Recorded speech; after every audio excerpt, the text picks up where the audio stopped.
Hey, thanks so much for coming back for the second part of my interview with Carla Black. That's Leaky Black's mom. She took some time out of her evening on a very busy time. She's in the midst of moving. She's getting ready to travel to Philadelphia to cheer on her son and the Tar Heels as they take on the UCLA Bruins. Got a lot more to talk about, so make sure you stay dialed in right here. You are Locked On Tar Heels, your daily podcast on the UNC Tar Heels, part of the Locked On Podcast Network, your team every day. Hey there, it's still Wednesday, March 23rd, 2022. Welcome back on into the Locked On Tar Heels podcast, part of the Locked On Podcast Network. I'm your host, Isaac Schade. I am a beat writer for Sports Illustrated's UNC site, and it's so great to be with you. If you're just checking in and you missed the first part of my interview with Miss Carla Black, let me encourage you to go back and watch that first before you dive in here as we continue to talk about this Tar Heels season and her son, Leaky Black. Thanks for being here. Let's get right on back into it. This one's going to be ad-free because it's a bonus show. Enjoy. Well, Carla, Leaky has seen it all in his 4 years. His first year as a freshman coming in, the Tar Heels were a 1 seed. He came in with Nasir and Kobe, and what a fun year that was. Ended, sadly, with that loss to Auburn in the Sweet 16. But then there was the COVID year where everything kind of fell apart and injuries to Cole and everything going on there. And then last year with getting back to playing, but still a weird year in so many ways. And then finally, this year, a return to normalcy. And we've seen mostly normalcy. There's still a lot of differences.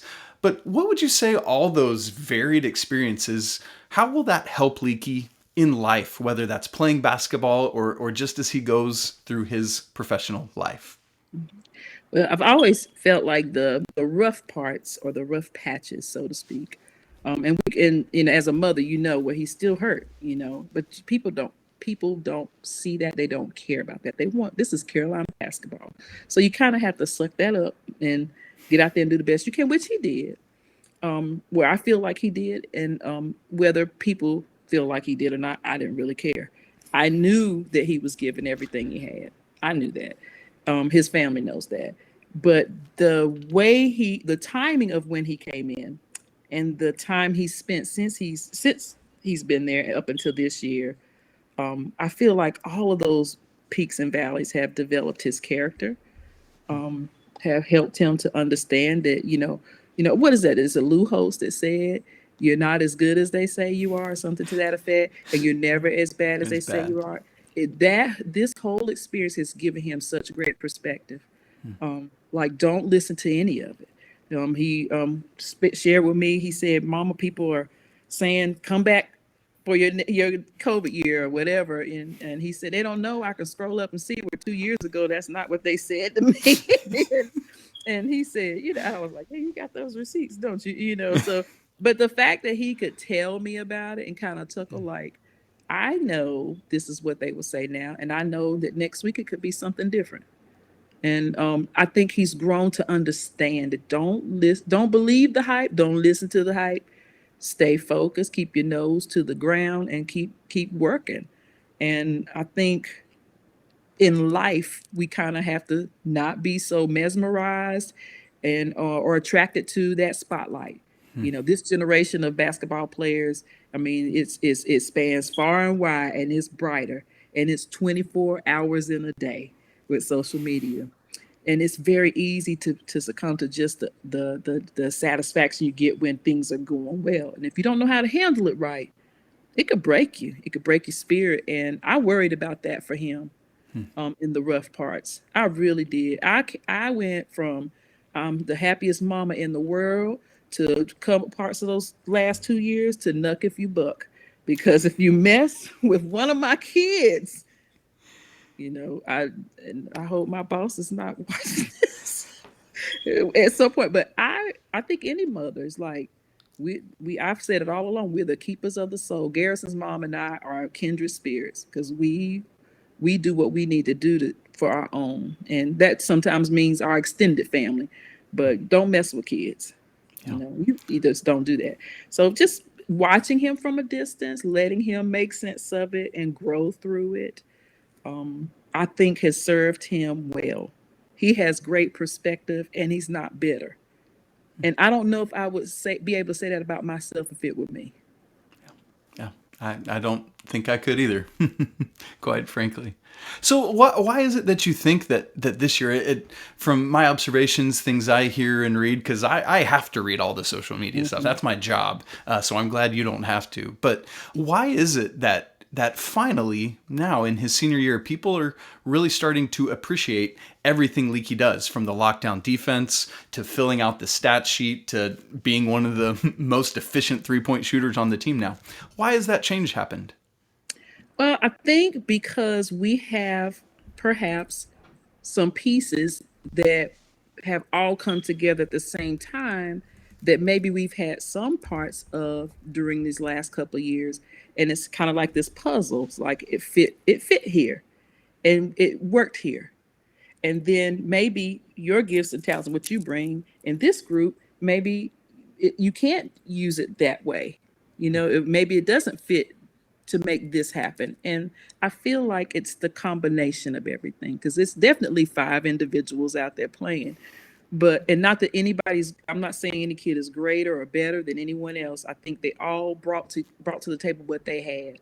But I feel like this year's group, or the skill set, the chemistry that they have, that kind of is esprit de corps, like we in this thing together. They've generated that over the season, because I didn't see that in the beginning. Yeah. It came together at the right time. And I feel like once you start, like I said one day to Leaky, I said, "Oh, so and so nice," and Leaky looked at me and said, "Everybody's nice when you're winning." And I thought, oh. But he, again, perspective, and he's not focused on what they're saying. He's focused on what those guys are saying in that locker room. And that's maturity, and I really feel like that has been beneficial to him. And that those pieces have come together the way they have enabled him to show, this is what I always had. I think sometimes he was trying to do too much. Just do what you do best and build from there. And then this year you're kind of able to see a little bit more of it. And I do feel like a lot of that has to do with just the coaching he's received from freshman year up until now. My grandmother has a saying, not everybody seasons their green beans the same way. So the way Roy does his green beans and the way Hubert does his green beans, nothing wrong or right about it. It's just different. And it's a good thing that we can have these 2 great men that have been, both of them are part of this program. So, and because if people think Coach Williams texted me the night of the exhibition game, he had to talk me off a ledge. So I would say, so what people think, yes, he's still very much supportive, involved, but he's stepping back and letting Hubert do it the way he wants to do it. So I think all of that in the combination has created this moment for Leaky. That's awesome. I have a very simple question for you. Who is the defensive player of the year in the Atlantic Coast Conference? Leaky Black. Why is that? I feel like Leaky, and again, someone had to educate me and say, well, they don't measure it that way. And then I did listen to, I want to say it was last week. Someone sent me the link what Coach Hubert was saying, that this is the way they look at it, and how he would appreciate it if they saw how you lock down the other opposing team's leading score. I have always felt like he was a great defensive player. I'm biased in saying that he's the defensive player of the year. But I also feel like there's some merit to being able to hone in on a player and not completely shut them down, but almost completely shut them down, and take that as your assignment. Like, my assignment is not to get all the blocks in the world. My assignment is to help my team win, and I'm going to help my team win by shutting that guy that scores all their points down. You can't tell me there's no more value than what they give that. And I would love to change the rules so they look more at that, or found a way to make that a quantitative statistic. When he was at Mount Verde, there was a coach, I can't remember his name, one of the assistants he was trying to cheer me up. I really think that's what he was trying to do. But he said, I want you to see all these stats. I said, well, what are those stats? He said, I think he made up something. And then he said, like, deflections. That's a real thing. Yeah. But he said he's all over the court. What he was trying to tell me is that he's a shot stopper. Like, so he's gonna stop. And I think that's the first time I ever heard someone describe his game like that. He said he has to have a really good understanding, of the game to be able to do what he does. That's right. So, and I said, oh, okay. And it didn't come back to me until like the last 2 years. So That's yeah, I great. feel like that he should be. And yes, I'm biased. I don't want to take it away from the other players that were nominated. They were great players. I've seen clips of their performances, and I'm sure their parents feel the same way. Sure. But and I esteem them, and definitely congratulations to Mark Williams on winning the ACC Defensive Player of the Year. He is going to be a star. I absolutely think that, and I do applaud him for that. But Leaky Black in my house. That's right. Defensive Player of the Year. That's right. In your house and on this podcast, Leaky Black is the Defensive Player of the Year.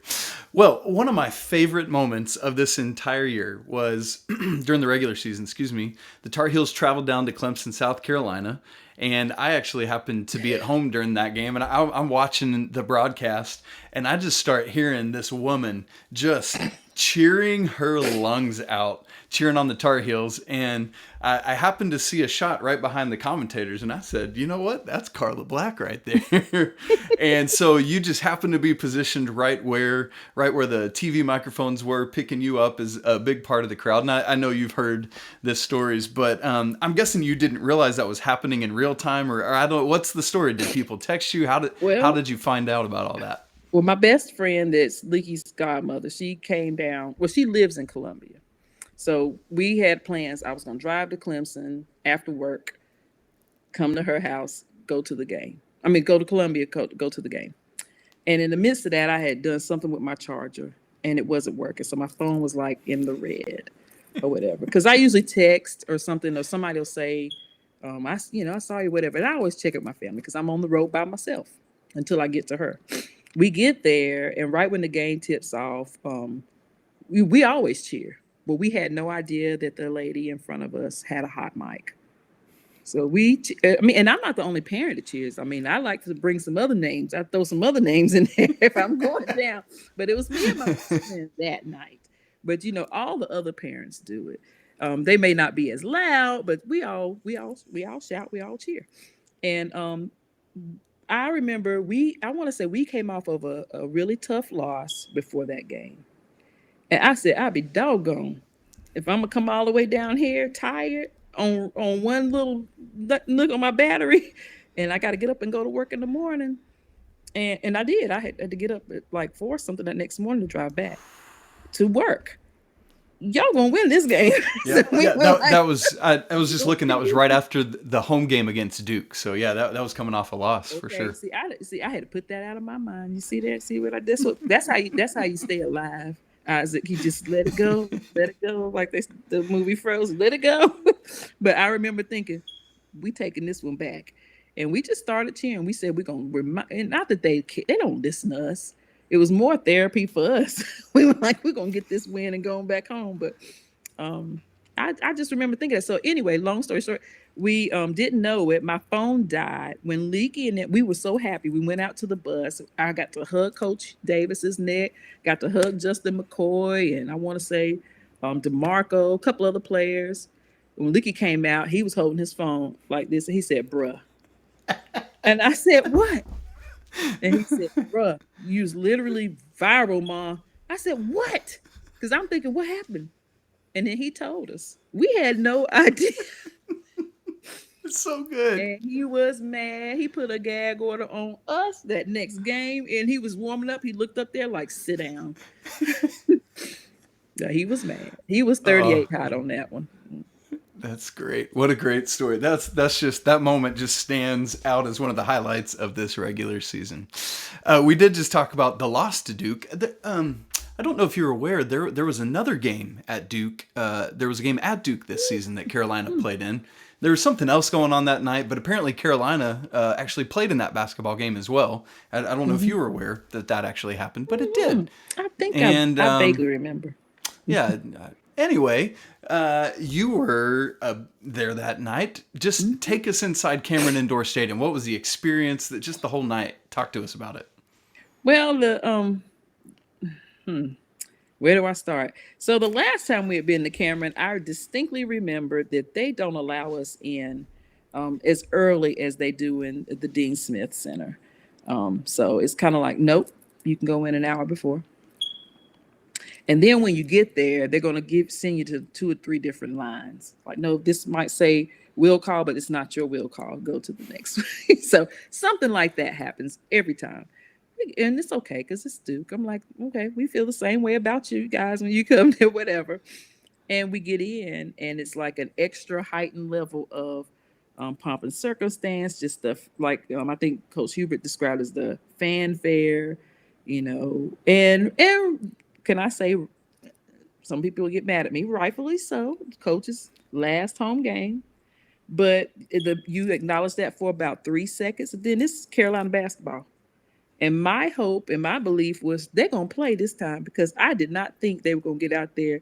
And I said, whether it's a win or a loss, they're not going to get out there and let them do us like they did that last time. I just felt it. I could see it. I don't know what the coaches could see because I didn't bother my child. I knew when we went in there, we were going to have to deal with that air of aristocracy or whatever, the fanfare, and, you're Carolina. And then when we sat down, it was myself, my family, and I want to say Coach Davis's wife and her son. Their son was on one side of me, and there was some Gatorade cooler there that was kind of like there was a cutout in the bench, and there was no water. I was like, oh, at first I was like, did they leave us some water? Because it's hot as Hades in here. I was like, there's nothing in here. And so I want to say someone tried to move it. One of the parents tried to move it, and then some official came and fussed at us and said, this is a requirement per our agreement with that company. And I said, okay. So I looked at Miss Davis. I looked at my daughter. I said, take the coats off. Throw our jackets right here on top of it. They're not going to get an endorsement tonight. So we dumped all our stuff on it. So they never saw that thing again. It's like, if you won't move it out of our way, you won't see it. So we did that. We were just doing whatever we could. And they were obnoxious, sitting around us, making little comments. Because, we're sitting right there with their fans. And so we just gave it right back to them. And even when we were down a little bit, we would still we were like, we're not going to stop. We're not going to stop. Because I felt like they could hear us. So the crowd that came, the parents that came, we were all in. Like, we were just all in. So it was, you can get a little starstruck. You see all these, famous folks and people there. And, I did look around a little bit. But then I was like, oh, Et tu, Brute? Oh, you're going to be a Duke fan tonight? It was like, Mr. Seinfeld, I won't be watching you anymore. So it's like, yeah. It was like, mark him off your list. But, because you always, it just kind of, let's see, who is that? But, yeah, it was like, oh, we're going to take this. Then when we realized we really are about to win this. Like, we were in it so much, we forgot the game was about to end. Or at least I did. I was like, oh, shoot. We got like 2 or 3 minutes left.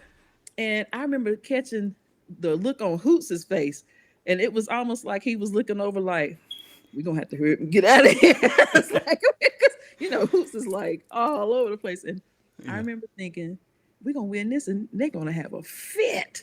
And they did. It's like they didn't throw anything at it, but you could hear all the comments. They were nasty. And then it was just moving, and like we were doing this, and someone came and said, y'all need to go out this way. So we exited out like a little side area, only because I guess they felt like, well, you don't want to see the program that's coming next. And somebody said that, and I said, no, we don't.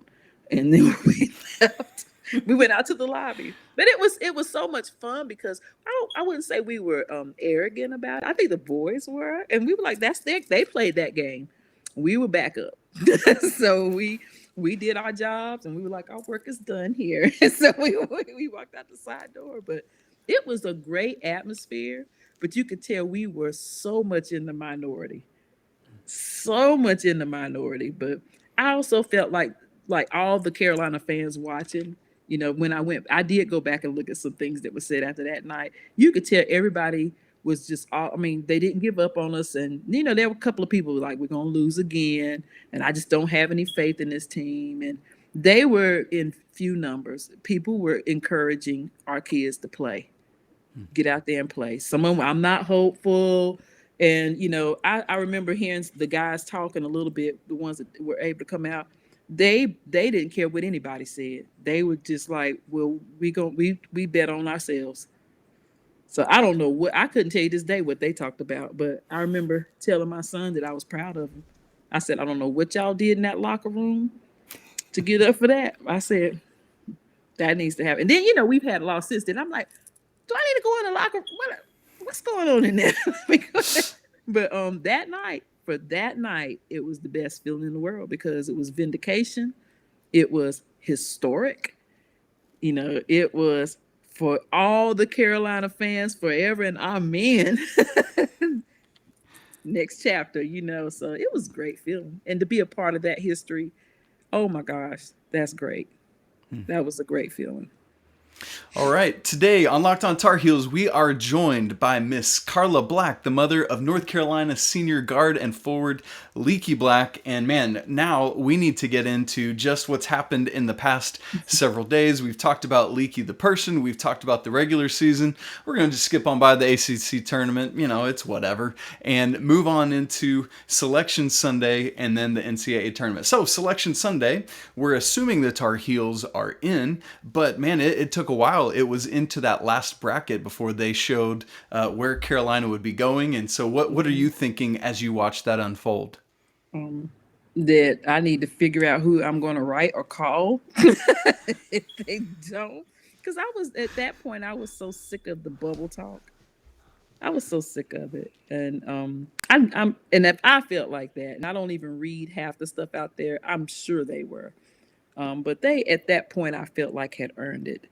And I thought it would definitely be a snub and that somebody was going to, they may not listen, but somebody was going to hear from me if I didn't see our team on there. I probably wouldn't have told Leaky about it though. But yes, that was the plan. But nervous and then relief. So we got we have an opportunity. So I was happy. And that's all you. And that's all you need in March is an opportunity. And speaking of which, they have taken advantage of that opportunity. This team is peaking at just the right time. Coach Davis is pressing all the right buttons. Why do you think that is, that they're peaking right now? I think you grow a team, those stages, and you're forming, and then you're storming, and then you're norming. The stages of, that team development. We've all heard about that. And I'm old school. So I believe those stages we kind of witnessed, and maybe started with some storming in the beginning because change is hard. You reestablish roles and order and norms and expectations. And, these young athletes all have dreams and aspirations. You weigh what the team is requiring of you with your own personal ambitions. And then you have families that you feel that are depending on you to do X, Y, Z. And how does that fit in with what my coach is asking of me?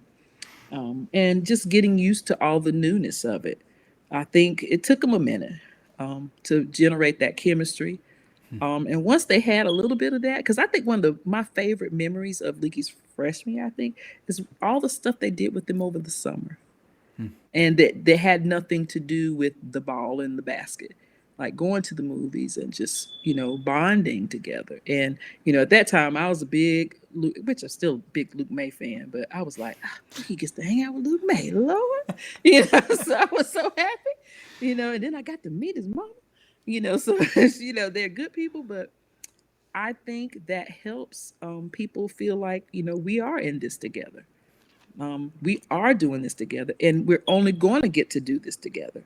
It won't get done if we don't do it together. So I do feel like that he had a very short window of time to get them to that point. I believe Coach Hubert and his staff, I believe that's what they believed they could do with them. But I think maybe they tuned out the noise as well and just focused on the work. Because there's no way you could tell me that the way they're playing now together and definitely knowing each other's tendencies, strengths, weaknesses, and making it work to their advantage. They had I guess I didn't see it demonstrated. Maybe they had it, but I didn't see it demonstrated early on. But I think that just takes time. Every year, I think you have to kind of reestablish it, no matter, who's coaching. So for being a new coach and having faith in that process and trusting the process, I'm sure that was hard when you have people second guessing every little move you make, I'm appreciative of the fact that that Coach Hubert and his staff just didn't waver on that. That's great. Yeah, they have brought it together. And so for the second year in a row, the Tar Heels were an 8 seed. Unfortunately, last year, that wound up with a loss to Wisconsin in the first round, the first time ever Coach Williams had lost in the first round of the NCAA tournament. And these 8-9 games, they're toss-ups. It's essentially 50-50 back the entire history of the NCAA tournament. But then Carolina played Marquette on Thursday and won by the largest margin in NCAA tournament history in an 8-9 game. Why did that happen? Just a belief in each other. I'm not going to say that they didn't believe in each other before, but I will say that I see it expressed more like, if you can't do this, I'm going to do this for us, and we're going to get it done. The Marquette game was just resolute, just laser beam focused, like heat-seeking missile focused. We going to play, and we know no one believes that we deserve to be here, and we're going to show you. And they may not have said like that, but I felt like that's the way they played. They played lights out. It was like we're going to do this, and I love when they, it's just beautiful to watch when they are all on the same page and sharing the ball, making the shots, and then not getting down on each other. Like, I can see them talking to each other, and just as an educator, all those little check marks, like, are you communicating out there? Does everybody know their role? Does everybody know what the game plan is? You could just see it was all together. It was all together, and they were determined. So when they went out and did that, I don't even know if they knew records or, if they were even thinking about that. I think they were thinking, we're going to prove to you guys that we deserve to be here, and we're going to show you this is Carolina basketball. Because I will say they're sick of all the talk. That part I have heard. They are sick of it. And then at the same time, they're like, we don't care what you say. Because like, you define who you are. You can let people do that for you, or you can go out there and do it for yourself. And I feel like that's when they were like, I would say before that, a couple of times in certain games when we see this great Carolina team is when they decided, forget what everyone else is saying. This is who we are. This is who we are. And we have to be more consistent with that. And I think that was one more sign that they're becoming a more consistent team. Absolutely, absolutely. And it was another shutdown performance for your son. Leaky had another great defensive game, and that enabled them then to have the day off Friday to practice, have a little bit of rest, and then, oh boy, Saturday, Carolina for the 5th time as an 8 seed is moving on to play a 1 seed, and this ended up being the 3rd time in Carolina program history as an 8 seed that they upset a 1 seed.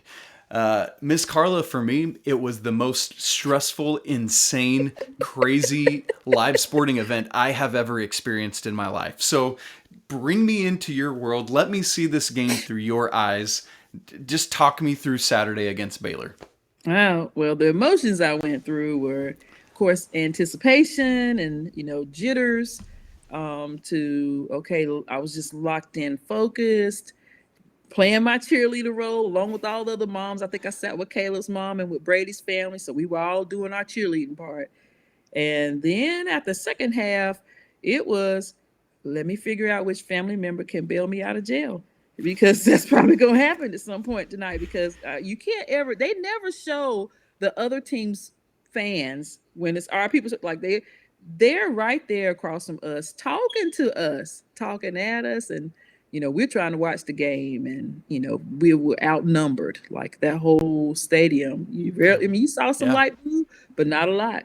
Yeah, and we're 90 miles from Baylor's campus there. So exactly, yeah, absolutely. Exactly. So I was like thinking, oh, you Kansas people gonna pull for them too? It's like that.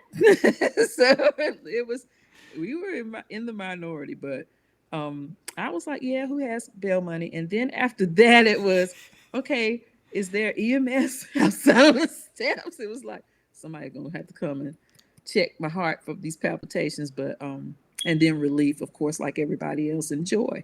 I was exhausted. I went back to my hotel, ordered some DoorDash. I'm ashamed to say I didn't go to Papa Do's. That was on my bucket list. I DoorDashed. I looked at that little lady in the hotel lobby, and I went to bed, and I slept for 12 hours. This is what old Good for people you. do when you almost have a heart attack. Yeah, and so as we know, Brady unfortunately got ejected from the game, and as you said, if I remember correctly, you were sitting right behind his parents. What were they going through in that moment? Mom was pretty quiet, and she's usually quiet, and Auntie is animated. Auntie can see. I had to look for her if I really wanted to set it off, because we could set it off. And if like some of the other parents, they can too. Now, don't get me wrong, but Dad, I could tell very concerned. He was not as animated when he got ejected, and I think I even tapped his shoulder and said, because at first I didn't notice that Brady was gone, and I said, Yeah. "Where's Brady?" And then somebody, because I didn't know, and then somebody told me. Well, then they didn't say it in the arena. The PA didn't say it. Yeah. So I was thinking, did I miss that? And I thought, no, I couldn't have missed it, because I actually turned my phone off that whole game, which I rarely ever do. But I said, no, I don't want anybody trying to say anything crazy to me while I'm trying to listen or whatever. But and I was there alone, like I flew by myself, and I just remember thinking, this is weird. And then I thought, don't say anything else to Mr. Manek, because he obviously was concerned about his son.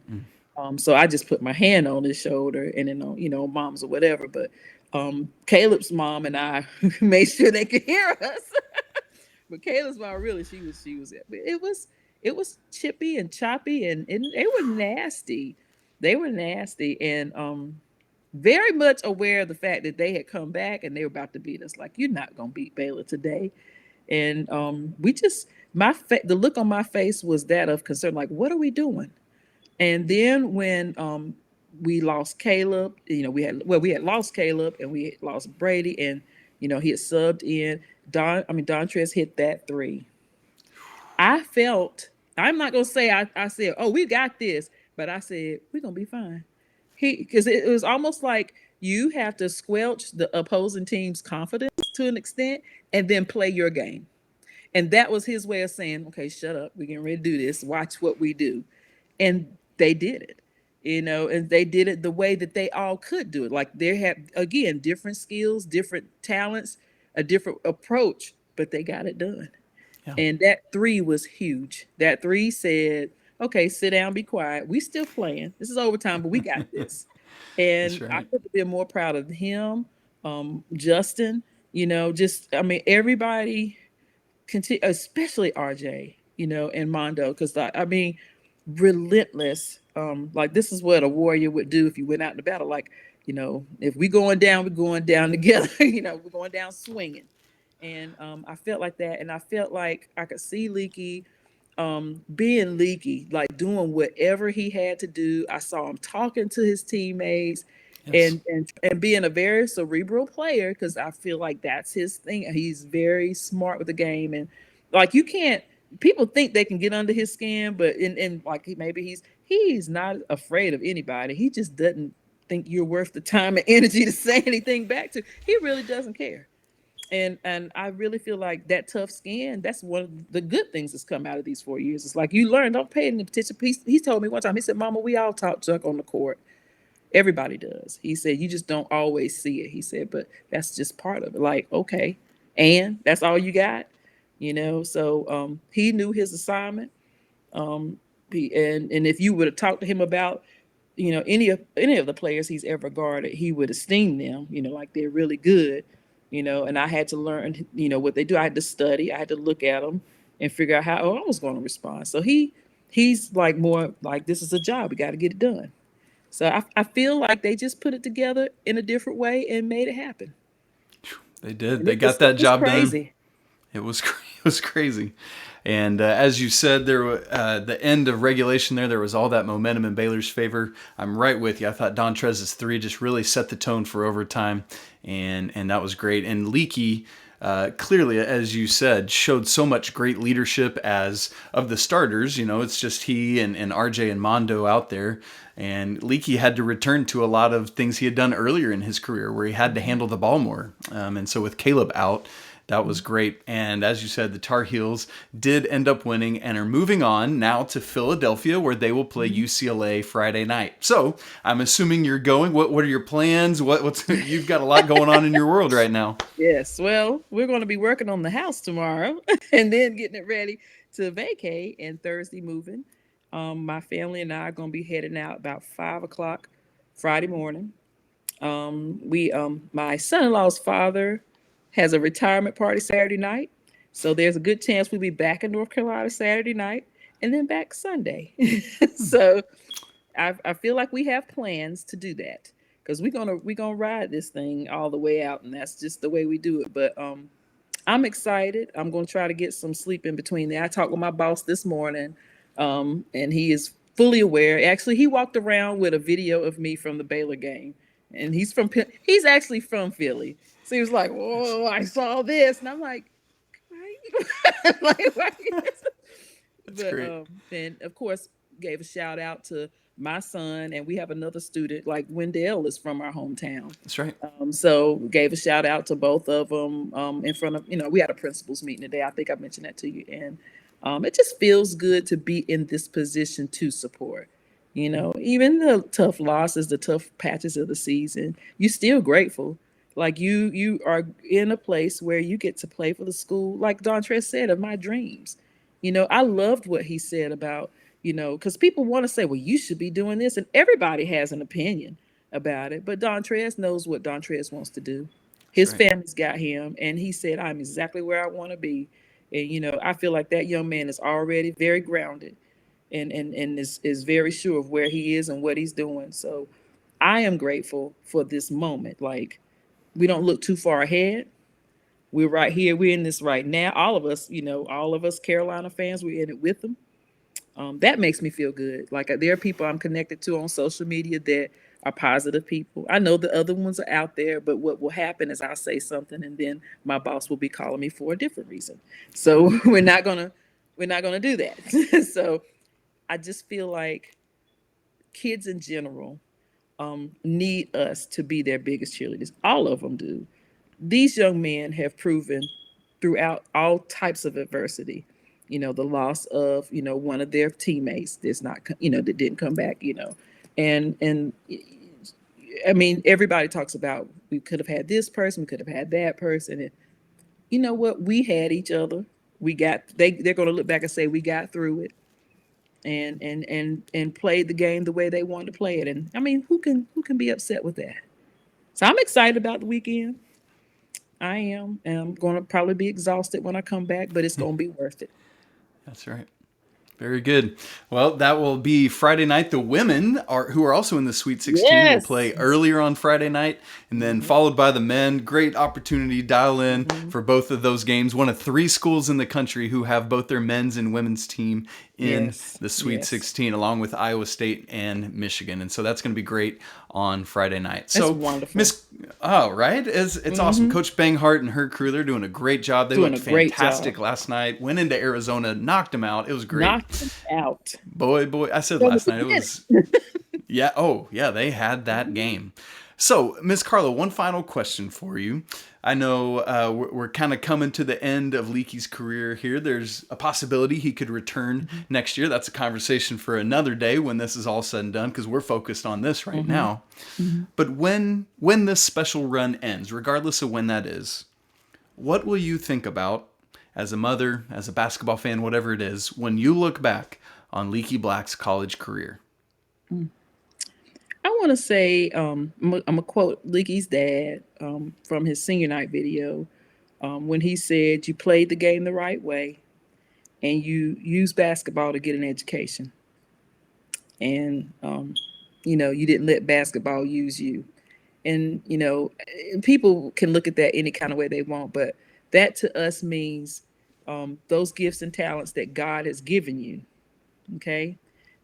Even though you've had those ups and downs, you were still able to use them to reach this goal. Like, my child will graduate with a degree that says University of North Carolina at Chapel Hill. And that tickles me.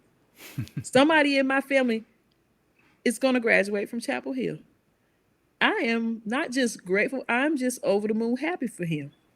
I am so happy for him. He's part of a lineage, that will extend beyond his lifetime. His children will know my dad is a Carolina grad.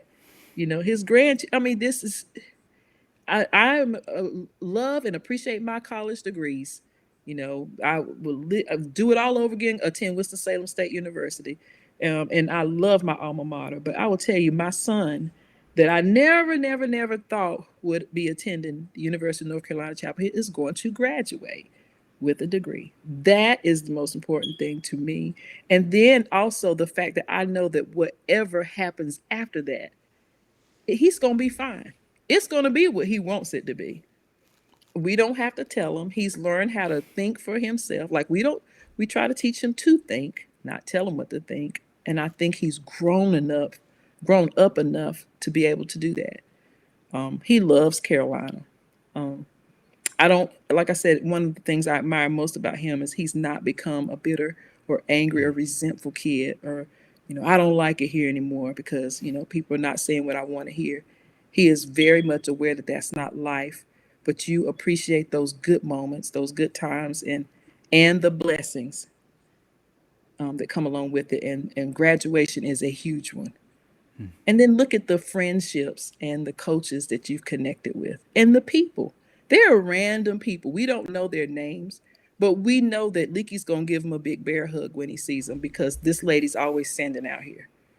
I can't tell you how much that makes me feel good. Even when I haven't been able to be there, I know somebody going to love on that child. And all of them. I love hugging. Leaky tells me leave him alone. But I'll grab him and hug some of them. I do. I know Justin's like, when I first got, I said, can I have a picture with you? Because I think as parents, as mothers, we want the best for all of them, and you just grateful. I'm just grateful, so I wouldn't trade anything for this journey. Amen to that. That's great. Miss Carla Black, thank you so very much for all your time. I know we've talked for, goodness, about an hour now, and I just thank you for sharing your stories, the stories of your family, and just processing life and everything that it has. That means so much to me, and I know that everyone listening and watching feels the exact same way. So thank you so very much for all your time. Best of luck this weekend. Safe travels as you head up to Philadelphia. And you know what? Go Heels. Let's knock off the Bruins. Go Heels, yes. Thank you, Isaac, for having this old lady on your show. I appreciate it. I'm just ready for the weekend. So go Heels. Bring it on. All right. This is Locked On Tar Heels, and we've been talking today with Carla Black, the mother of North Carolina's senior Leaky Black. Thank you again to Carla Black for joining me. She took some great time out of her night to be here with me and chat. And thanks to you for checking in with both parts of this interview. Such great stuff, such good behind the scenes look at what it means to be a parent of a Division I student athlete. And these are the kind of conversations that I want to have to help us understand what it's like to walk in their shoes. Please, if you would, go subscribe to the show wherever you listen to podcasts, or if you're watching on YouTube, subscribe right there. Just hit that button real quick. That's all it takes. Hit the bell that you see right there so you know anytime new episodes of Locked On Tar Heels drop. Follow the show on Twitter at Locked On Heels. You can follow me at Isaac Schade. You see the spelling right below my head here. Send us an email to the show, lockedontarheels@gmail.com. Would love to hear from you if there's other people you would be interested in hearing me interview or have a conversation with. And we will work on doing that and figuring it out, or any other conversations you want to have. I love having more interaction and talking about everything that's going on with the Tar Heels. Boy, what a great time to be just getting ready for these games coming up. The women on Friday night, followed by the men's team on Friday night. It's all happening. It's all coming. As a reminder, on tomorrow's show, I will be chatting with Jesse Holley, 2005 national champion, former Dallas Cowboy, and he was in the building this weekend to watch the Tar Heels take on Marquette and Baylor, and so we'll get to talk to him about that experience, as well as what it was like for him going through that national championship run and to help us understand what these young men and the young women are going through as they experience March Madness. So thank you so much for making Locked On Tar Heels your first listen every single day. And now I want to encourage you to make Locked On NFL Draft your second listen. Ryan Tracy and former NFL cornerback Eric Crocker bring the NFL Draft to life every day with insight and analysis on college football prospects and NFL front offices. It's free and available wherever you get podcasts. Thanks so much for spending another part of your Wednesday talking Carolina sports with me, listening in to Miss Carla Black. Hey, she's on Twitter. Why don't you reach out and thank her for her time and how much you enjoyed listening to her stories and insights and everything else she shared. Because you know what? It's a great day to be a Tar Heel. Until tomorrow, peace!